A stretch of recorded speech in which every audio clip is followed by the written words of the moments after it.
Next, we have Drake and Kendrick Lamar are still going tit for tat, bar for bar, after both artists released diss tracks within minutes of each other overnight.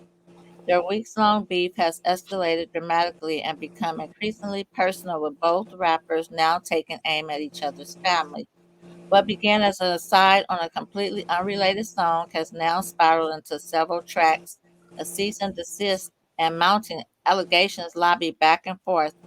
Oh, and it's also brought some newfound popularity to Chinese restaurant New Ho King in downtown Chinatown after being name dropped in one of Lamar's tracks. Well, I know Floyd X wants to start off talking about this. This is his baby. Rap wars.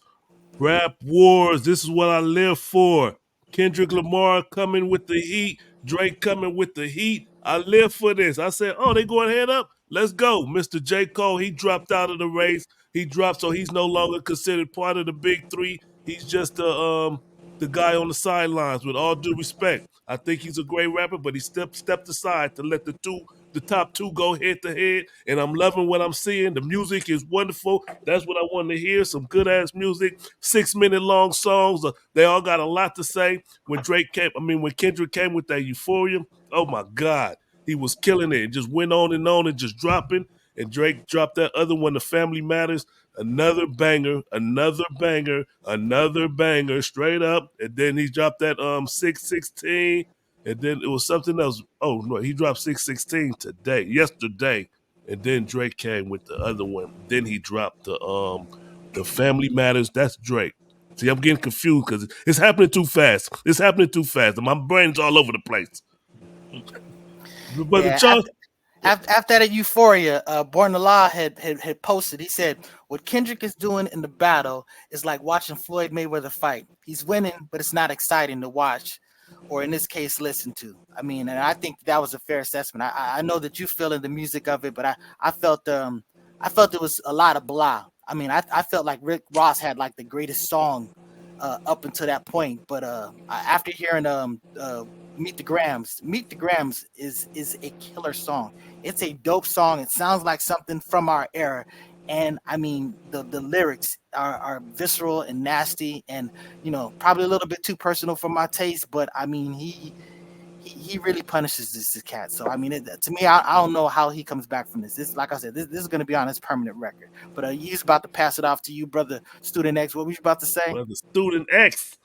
Yeah, no, but I just been enjoying, really the commentary more than anything because I have to admit I really haven't been following it much. With there's just so much that's going on, today and just in my own personal career, I just haven't been really focused on it. But then as I was redirected, to this situation, then it was something that clearly, was an issue. You know what I mean? It's been something that's it's very interesting, to just follow, at the end of the day. But the song that Meet the Grams, it did remind me of Exhibit, the Foundation, back in the day.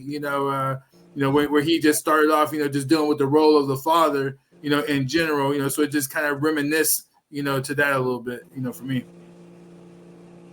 Yeah, it was very clever. Somehow he came in a very loving way that did a lot of damage. He was very loving unto the children, but it was a setup for being very non-lovely to Mr. Drake. Right, no doubt. You got something to say about this, brother Vic?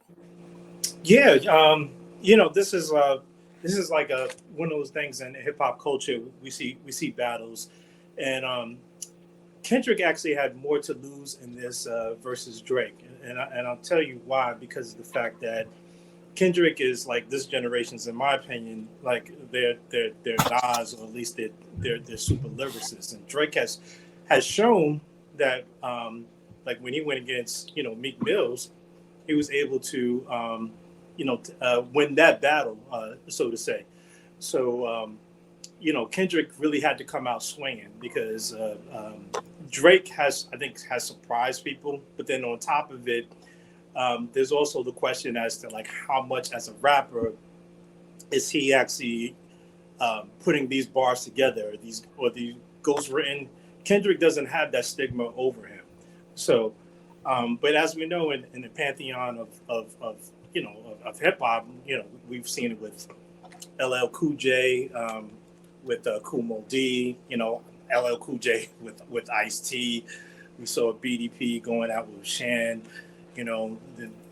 Ice Cube and NWA, Tupac. And Biggie, Nas, Jay Z. So I love that aspect, but when you start bringing in like the children or making it personal, then it becomes something different. It can become actually something dangerous, and so I'm just keeping my eye on um, that aspect, so to say. That's what's up.